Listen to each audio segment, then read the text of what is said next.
Have you ever wondered why some absolutely brilliant products just disappear? In a world that's just overflowing with options, having a great idea, well, it's just not enough anymore. Today, we're going to unlock the blueprint that separates the forgotten products from the unforgettable ones, making sure your big idea doesn't just launch, but really, truly dominates. So let's just ask it straight up. Why do they fail? I mean, companies pour millions into creating these amazing, useful products, and yet the market graveyard is just full of them. What is this invisible force that pulls them under? It really comes down to this. They fail to give customers a real reason to care. Without a unique identity, a product just becomes invisible, totally lost in this deafening chorus of competitors. It's not about being a bad product. It's about being one you just can't pick out of a lineup. But there is a way to navigate all this chaos. The solution isn't some clever slogan, it's a strategic blueprint. It's a framework that forces you to define your value and prove why you're not just different, but why you are essential. And today, that's what we're going to do. We're going to walk you through it step by step. All right, so here's our game plan. We'll start with the blueprint itself, then we get super practical. We'll size up the competition, see how you stack up head-to-head, uncover the 4 big ways to win a customer's heart, and then wrap it all up by crafting a powerful, unique selling proposition. Let's get started. So, what even is this blueprint? Well, think of it as your product's DNA. It's the code that's going to define its identity out there in the market. This isn't about, throwing things at the wall and seeing what sticks. It's about disciplined analysis to build something that is actually engineered to stand out. The whole process really breaks down into 4 logical steps. First, we map out the territory by analyzing the landscape. Then, we put our product directly up against the competition. With that knowledge, we define the unique value we bring to the table.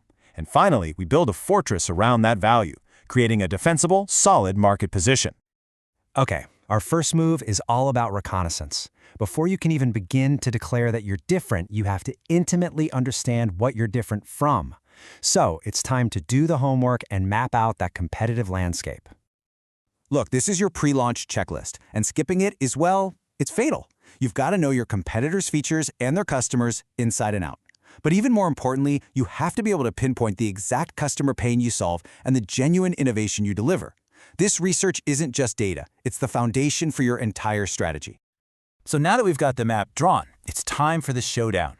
This is where you put your product right in the ring, side by side with the heavyweights, and you find the gaps in their armor. Those places where you have a clear, undeniable advantage. This stage demands brutal honesty. I mean, it's not enough to just say your design is better. How is it better? Does your fresh look connect with an audience that everyone else is overlooking? Does your next-gen tech make it twice as fast? You have to move from these vague claims to specific, provable advantages. And you know what? Your advantage isn't always in the product itself. Sometimes it's in your business model. This financial breakdown is absolutely crucial. Can you make it cheaper? Can your unique features actually justify a premium price? Sometimes the most powerful way to be different is right there on the balance sheet. Now, all this comparison is pretty meaningless unless it translates into something the customer actually cares about, and that's value. So now we're going to break down the 4 dimensions of value that you can use to win over your audience. First up, we've got economic value. This one is probably the simplest to grasp. Does your product save or make the customer money? Think of an energy-efficient appliance. Yeah, it costs a bit more today, but it saves you hundreds on your power bill over its lifetime. That's a clear economic win you can take right to the bank. Next up, functional value. This is all about the job your customer is hiring your product to do. Does your software render videos twice as fast? Does your hiking backpack make 20 kilos feel like 10? If your product just performs its main job better than anyone else, that's a seriously powerful advantage. Then there's emotional value. And honestly, this is where brands are truly built. A luxury car isn't just about getting from point A to point B. It's about that feeling of success. A home security system doesn't just sell cameras, it sells peace of mind.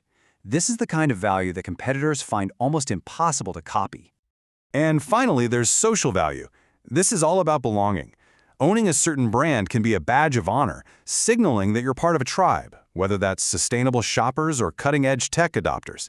It connects the customer to a community, and that creates a kind of loyalty that is just unshakable.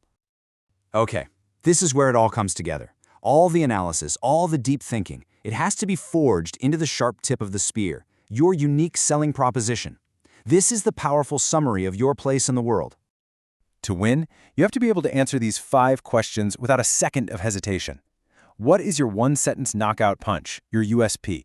How are you going to defend your advantage when competitors inevitably attack? Does this new product actually strengthen your existing lineup, or will it just cannibalize your own sales? And finally, how do you wrap all of this into one unforgettable brand message? So this is it. This is the final, brutal question you have to ask yourself before you launch. Are you carving out new territory, or are you just adding to the noise? Answering that question using this blueprint, well, that's not just the key to surviving the launch, it's the secret to owning the market.